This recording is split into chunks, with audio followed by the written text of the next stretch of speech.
And I thought, well, I've got to look at something better than the church I grew up in.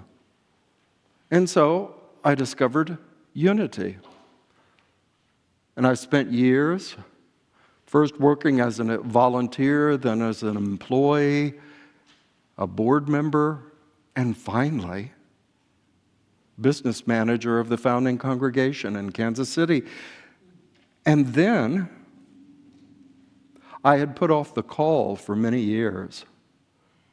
Oh, I'd heard it deep inside, but not now. Has anyone ever done that when it came to spiritual growth? Yeah. Perhaps I need to grow and change in my life, but not now. It's not convenient. So as a consequence, it took 3 years before they accepted me to the seminary, and then embarked on my work as a Unity ordained minister. And why do I bring all that up? Well, whether we use unity terminology, unity principles, we have principles from other spiritual traditions, we have to be careful that we don't confuse ourselves and that we keep our focus. The book of Revelation, or John's Apocalypse, which is, whoa, what am I going to do with that? Have you tried reading it? You know, even greats, Thomas Jefferson was one, said, what are we to make of this? Well, I take it one step at a time. And there's a line where the resurrected Christ is speaking to the 7 early communities of what would become the Christian world in the Mediterranean. This was actually centered in Asia Minor. And the Spirit of Christ, in writing to the angel or the intention of that particular ministry, said, there is one thing I have against you. You have forgotten the love you had at first. You've forgotten the love you had at first. What a lesson for all of us to consider whenever we're feeling burnout in career, questioning a relationship, questioning anything in life. We need to wake up to that question. What is the love I had at first? What was it all about? Patricia helped me find it this morning. Just a closer walk with Thee. I wander off the path at times, confusing myself, discouraging myself. And I need to remember, by the grace of God and the presence of Spirit, I always get a do-over, to use a contemporary expression. I was talking to a dear friend this very morning that had a challenging week. I said, this will pass. This will pass. And we'll have the opportunity to remember the love, the intention we had at first, and take it up again. That's the graciousness of God. Myrtle Fillmore, the mother of unity, once said, in essence, I'll paraphrase, you know me. She said, the fact that we have a do-over, or that we can try again, is the provision of a merciful God. Do you hear me? Life gives us a chance to try again. Can you imagine if it didn't? Wow, that mistake I made in 3rd grade, that would have been the end of me. All over, curtains. James made a mistake, it's all done. We make 1 million of them, 1 billion of them. Like Carl Sagan said about the stars in the universe, billions and billions. That's how many times I've had to try again. Well, today I wanted to begin again and invite us into a prosperity series for my 4 Sundays. I'll be with you. June 30th will be another one of our innovative Sundays with extra music, things happening.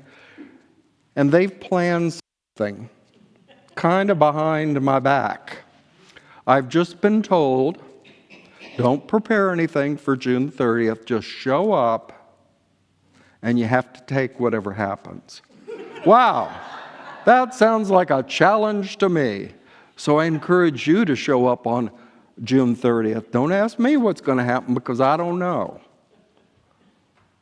But it'll be a happening, as we said in the 60s, or at least my older brother said in the 60s, a happening.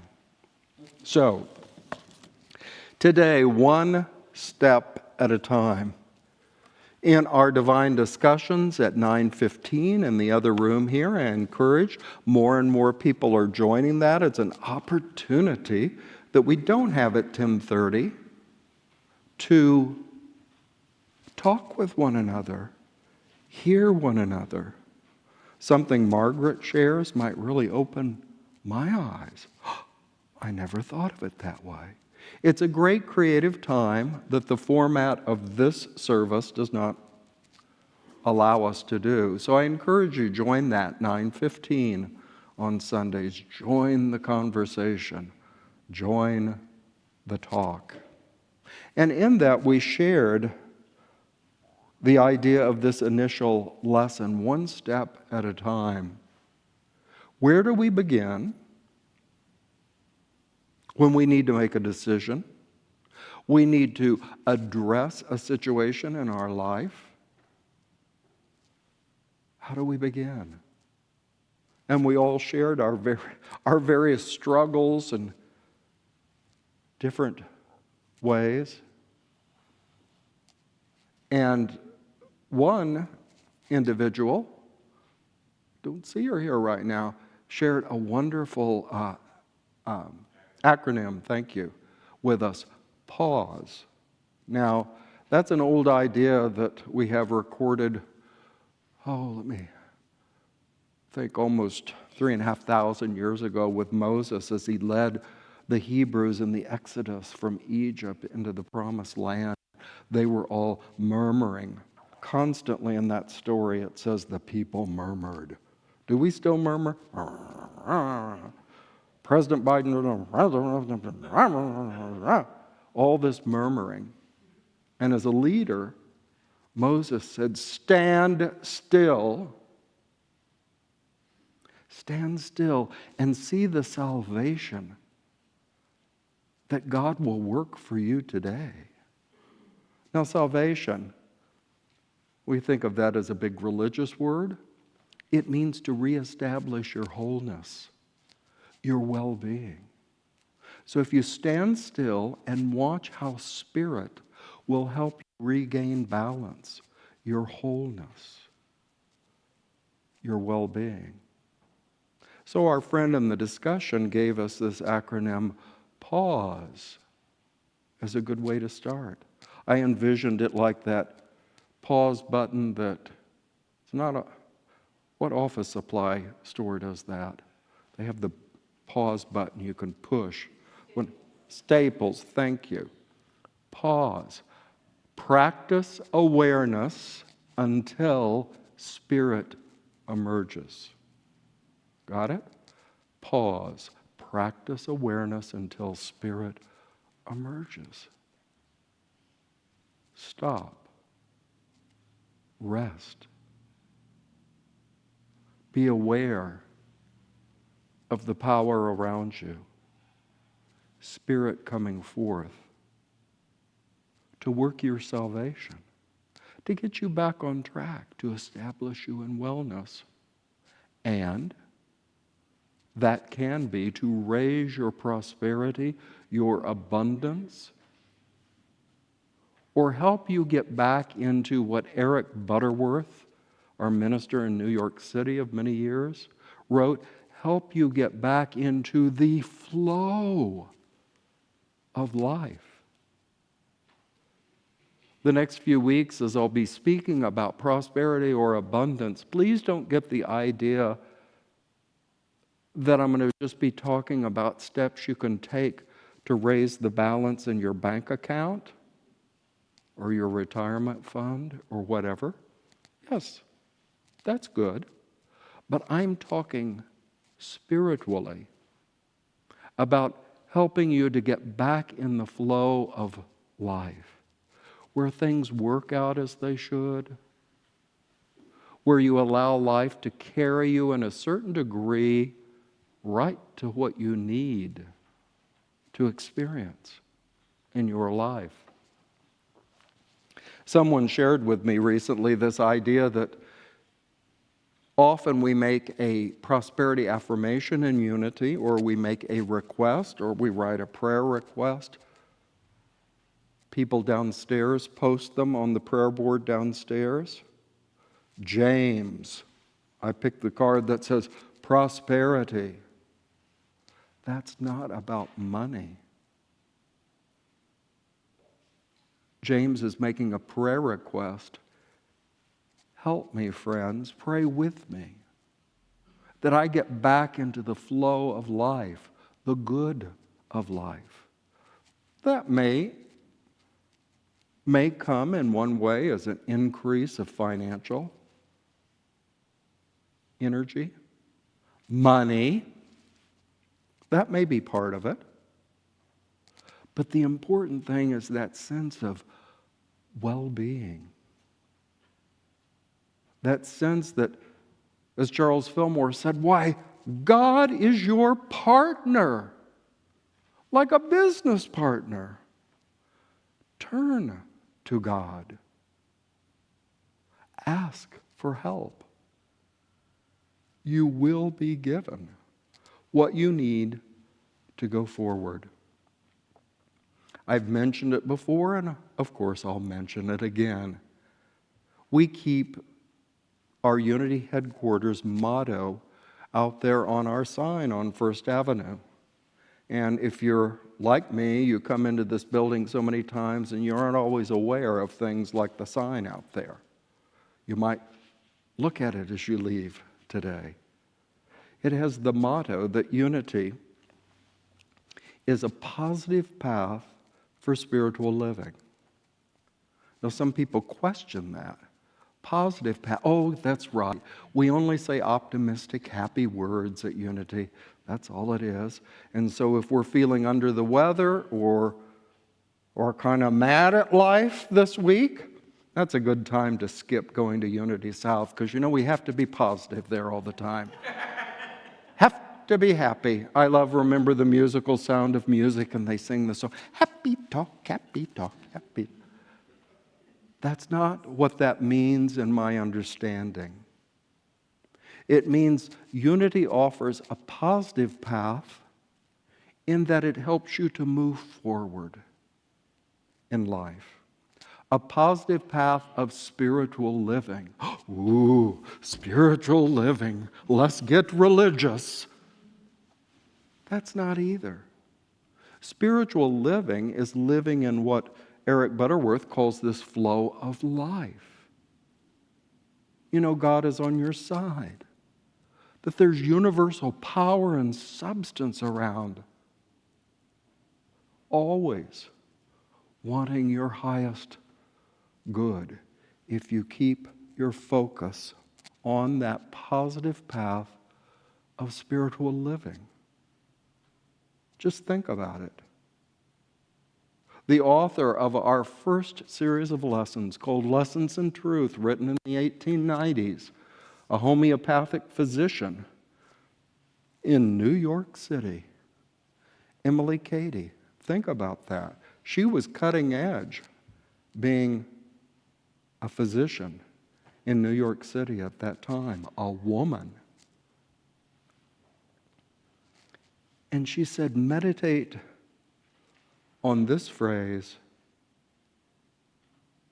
for a week and see what it does in your life. And the phrase is, God loves me. God loves me. God loves me.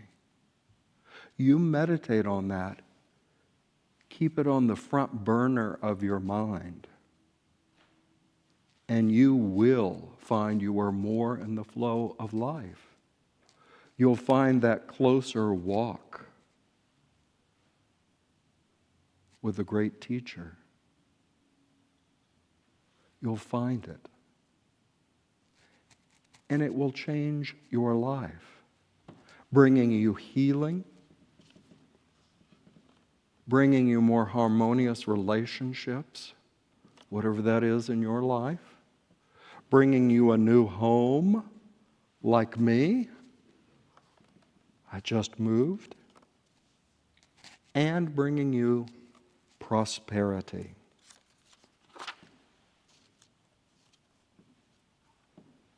Let's begin with what the Fillmores called the great demonstrator. The great demonstrator. Ooh, does that sound like someone down on Nicollet Mall with a poster and whatever? The great demonstrator? No, that was a term the Fillmores used for Jesus Christ and the message he brought to the world. And so I wanted to share a story. You probably have heard it many times. It's generally called the feeding of the 5,000. Here, a little bit of historical trivia. You know I like trivia. This miracle of feeding that multitude is the only miracle recorded of Jesus' work on earth that appears in all four Gospels. Some of the miracles are in one gospel or another or a couple. This is the only one that appears in all four Gospels. So the writers of the Gospels must have considered it of importance.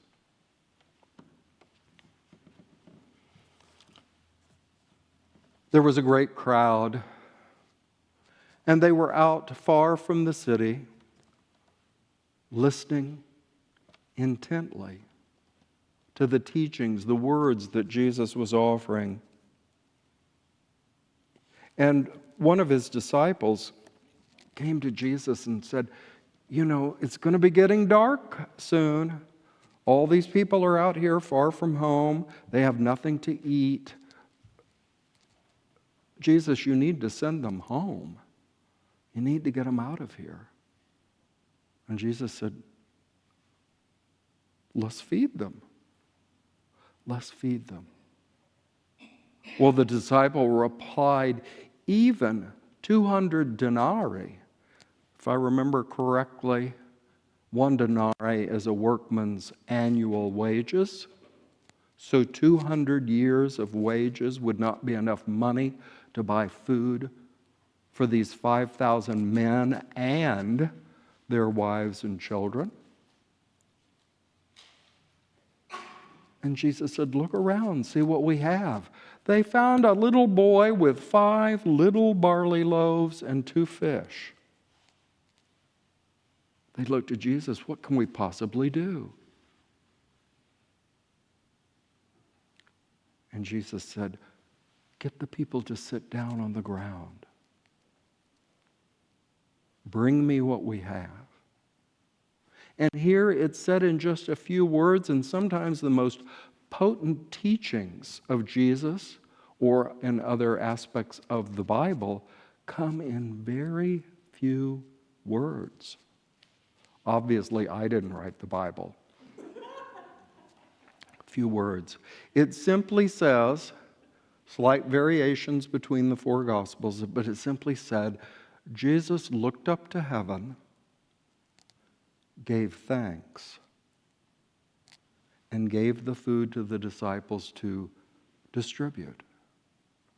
So there's a formula, but it seems almost too simple, almost too easy. But let's follow it. What did he first do? He looked up to heaven. Well, that's not about looking up to our solar system or beyond the clouds or over the rainbow even. It means looking up to a higher level of awareness or consciousness. So he raised his attention from the physical circumstances of 5 little loaves and 2 little fishes. He looked above that fact to a higher reality. And he gave thanks. Well, we know he gave thanks to the Father, to the source of all good, knowing that source always provides. Remember what he said about the lilies of the field and many of his other stories. God will take care of you. Trust. Trust life. Trust the source. He gave thanks. Then he took what he had, broke it, gave it to the disciples to distribute. According to the story, 5,000 and their wives and children, so we're talking lots of thousands of people, were fed. And then how does the story go on? He sent the disciples around to gather up the leftovers. How many of you, after a meal, get out the Tupperware and you gather up the leftovers? So don't forget the extra. And they gathered up what?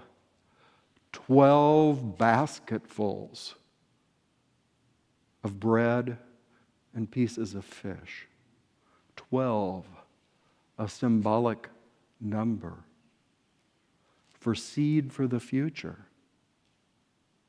Something that will carry you into the next experience of lack or asking for support. So in the story, Spirit gave more than was necessary to feed the crowd and give them a little nosh for the future, a little snack for later on. So my point being, one step at a time, where do we begin with what the Fillmores called a prosperity demonstration? That is bringing forth more good, more supply, more love, more joy in our life. Well, we can follow this example of Jesus. First, and this isn't necessarily the easiest. First, give thanks for the potential good because you live in God's kingdom. Give thanks for the potential good because you live in God's great kingdom.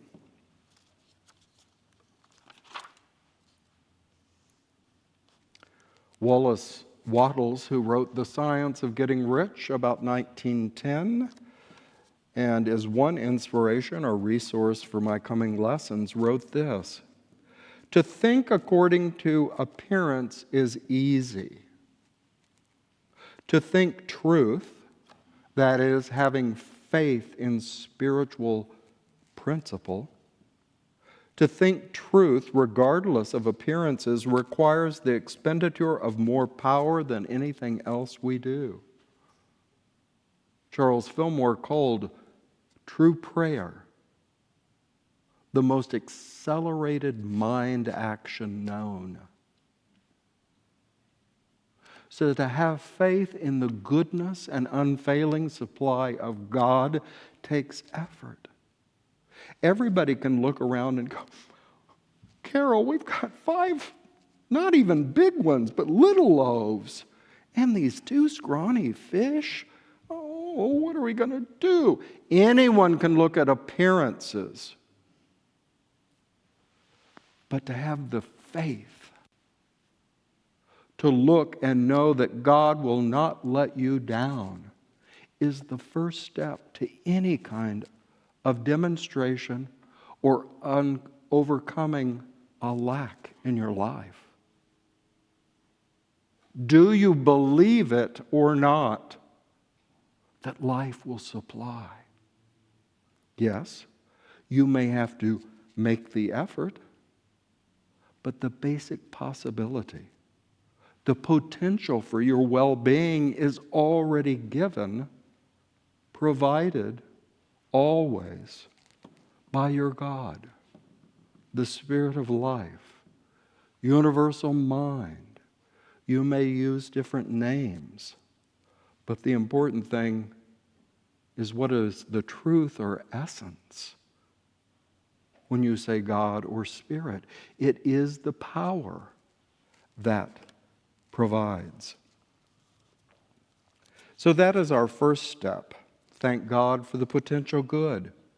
Second step, as Jesus demonstrated, consider what you have already. Remember a few weeks ago, we worked with the story of Elisha and the widow. And man, she was in a bad way. She didn't have enough money, so the creditors were coming, and in those days, they were just going to take her 2 sons away and sell them off to the slave trade of that time to pay her debts. So she was in a rough spot, and she asked the miracle worker Elijah, "What should I do?" And he said, "Look in your house and see what you have." Look in your house, your mind, and see what's there. Look for those loaves and fishes. Yes, it may not appear to meet your present need, but start with what you have. And third, now that you know what you have, put it to work, as Jesus did. He broke those loaves and fishes and said to the disciples, "Give, here, spread it around. Spread it around." So today, I don't want to overload us with too many ideas about prosperity, but what is most essential to begin with? Acknowledge the potential in which you live and move and have your being, the abundant universe, God, life. Then look and see what you have and give thanks for it. Wow, I've got a start to a meal, a crust of bread and a little bit of a fish. It's a start. Give thanks for that, and then put that to work.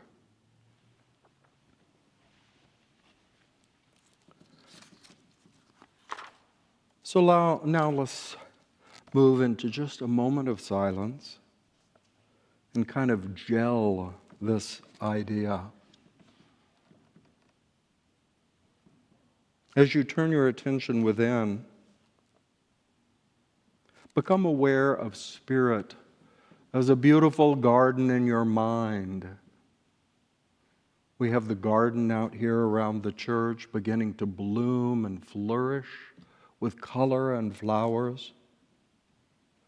Now the garden of your mind, just like here at church, needs to be watered, fertilized, tended, weeded, cared for. So whatever challenge you're looking at in your life, whatever you're seeking more of in your life, are you planting the seeds in your mind? Are you cultivating them that they may bring forth greater good? Do you become of any weeds in the garden of your mind? Any thoughts that say, "I don't deserve it, I can't achieve it, I can't have it," those need to be plucked out, removed, if you're going to have a lush garden of mind. then you must remember to care for the thoughts of power and affirmation that you do hold in your mind. Give them water. Fertilize them by repeating their truth. And then trust. Trust the spirit of life that grows every garden.